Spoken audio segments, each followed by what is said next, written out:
Hello students of standard 3। हम लोग standard 3 में कादम्बरी साहित्य में अध्याय 3 हम लोग पाठ पढ़ लिए थे और आप लोग भी मैं समझता हूँ समझ रहे होंगे पाठ को, उसका अभ्यास।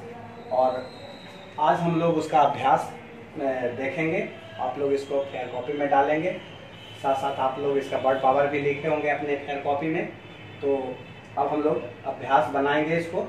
तो यह जो है लेसन है पिता का पत्र पुत्री के नाम, है ना। तो उसी से चैप्टर से आप देख रहे हैं यहाँ पर यह पत्र कहाँ से लिखा गया है। तो यह पत्र नैनी जेल से लिखा गया है। कहाँ से लिखा गया है? नैनीताल जेल से लिखा गया है। पंडित जवाहरलाल नेहरू ने, स्वर्गीय पंडित जवाहरलाल नेहरू ने अपनी पुत्री इंदिरा को लिखा था। तो यहाँ नैनी जेल से हो जाएगा, ये सब में क्रॉस हो जाएगा। स्वतंत्रता आंदोलन किसके नेतृत्व में चल रहा था? तो स्वतंत्रता आंदोलन महात्मा गांधी के नेतृत्व में चल रहा था। अब हम लोग बढ़ते हैं दूसरे नंबर की ओर। निम्नलिखित प्रश्नों के उत्तर दीजिए। यह पत्र किसने लिखा है? तो यह पत्र जवाहरलाल ने लिखा है। क्या हो जाएगा? स्वर्गीय पंडित जवाहरलाल ने लिखा है। नेहरू जी की बेटी का क्या नाम था? तो नेहरू जी की बेटी का नाम इंदिरा था। नेहरू जी की बेटी कौन सी कहानी अच्छी लगी थी? तो नेहरू जी की बेटी को जॉन ऑफ आर्क की कहानी अच्छी लगी थी, यही लिखना है आप। तो फिर हम लोग लिखित प्रश्न की ओर बढ़ते हैं।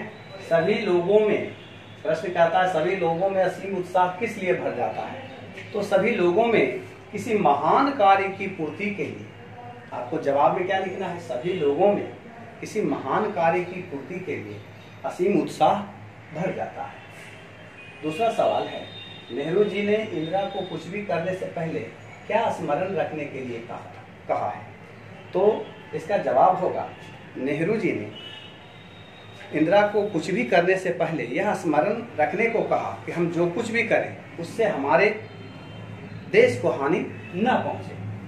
नेहरू जी ने इंदिरा को कुछ भी करने से पहले ये बात स्मरण रखने को कहा कि हम जो कुछ भी करें उससे हमारे देश को हानि नहीं। तो यही जवाब इसका देना है आपको। और अगला सवाल है, पत्र में नेहरू जी ने अपनी बेटी को क्या शुभकामना दी है? तो पत्र में नेहरू जी ने अपनी बेटी को भारत की सेवा के लिए तुम बहादुर सिपाही बनो, इसकी शुभकामना दी है। नेहरू आगे है, दिए गए वाक्यों के सामने नो या क्रॉस लगाइए। तो नेहरू जी ने यह पत्र अपनी बेटी के जन्मदिन पर लिखा था। क्या यह सत्य है? ये कथन क्या है? सत्य है। ये कथन सत्य है।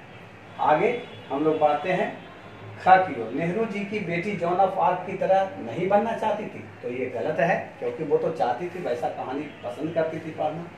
तो ये गलत हो जाएगा कथन। महान उद्देश्य की पूर्ति के लिए सामान्य पुरुष भी वीर बन जाते हैं। तो कथन क्या है? सत्य है।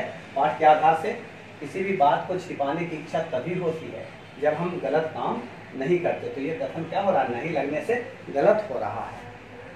फिर देखिए, नीचे दिए गए गद्यांश को पढ़कर प्रश्नों के उत्तर दीजिए। किसी बात को छिपाने की इच्छा तभी होती है जब तुम कोई गलत काम करते हो। यदि तुम बहादुर बनोगी तो तुम ऐसा कोई काम नहीं करोगी जिससे तुम्हें डरना या लज्जित होना पड़े।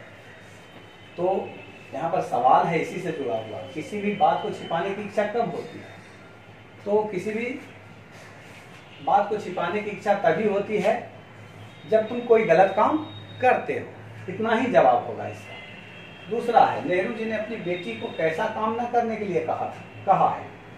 तो नेहरू जी ने अपनी बेटी को कोई ऐसा काम नहीं करने के लिए कहा जिससे उन्हें डरना पड़े या लज्जित होना पड़े।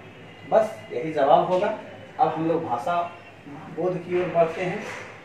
यहाँ पर आप देख रहे हैं, दिए गए शब्दों में प्रयुक्त संयुक्ताक्षर अलग कीजिए। तो संयुक्ताक्षर इसमें देखिए कौन हो जाएगा भाई?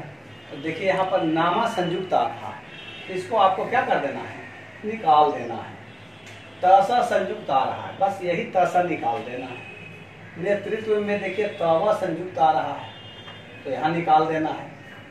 इसी तरह से स्मरण में आप देख रहे हैं आधा समा संयुक्त है, ये निकल जाएगा। द्वय संयुक्त निकल जाएगा, इसमें स्वचा संयुक्त निकल जाएगा, इसमें वय संयुक्त निकल जाएगा, इसमें शव संयुक्त निकल जाएगा। तो आप लोग समझ रहे हैं। दूसरा जो है, जो शब्द किसी व्यक्ति, वस्तु, स्थान या भाव के नाम बताते हैं उन्हें नाम वाले शब्द या संज्ञा कहते हैं। तो वाक्यों में आए संज्ञा शब्दों पर आपको क्या कर देना है, गोला लगा देना है। इसको लिखना है इसी तरह से, और जो आपको लगे कि यह संज्ञा है तो उसको क्या करना है। संज्ञा में क्या हो सकता है, व्यक्ति का नाम भी हो सकता है, वस्तु का नाम हो सकता है, स्थान का नाम, या फिर भाव हो सकता है। तो तुम्हें कई उपहार मिले होंगे। तो आप लोग यहाँ पर देख रहे हैं कि संज्ञा किसे कहते हैं, यहाँ पर दिया गया है।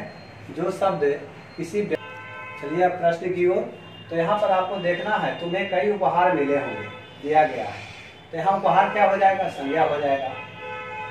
इसमें आपको क्या करना है, गोला लगा देना है। फिर आगे देखिए, ख में भारत के इतिहास का निर्माण हो रहा है, तो भारत यहाँ नाम आ रहा है, ये भी हो गया संज्ञा। इतिहास भी संज्ञा हो गया। और इस तरह से आगे है, बापूजी के नेतृत्व में स्वतंत्रता का आंदोलन चलाया जा रहा है, तो यहाँ बापूजी हो गए संज्ञा। स्वतंत्रता शब्द भी संज्ञा हो गया, आंदोलन भी हो गया। तो इस तरह से आपको जहां जहां भी लगे कि संज्ञा है उसको गोला कर देना है। तुम बहादुर सिपाही बने, यहाँ पर सिपाही क्या हो जाएगा, संज्ञा हो जाएगा। ठीक है, तो बस यही करना है आपको।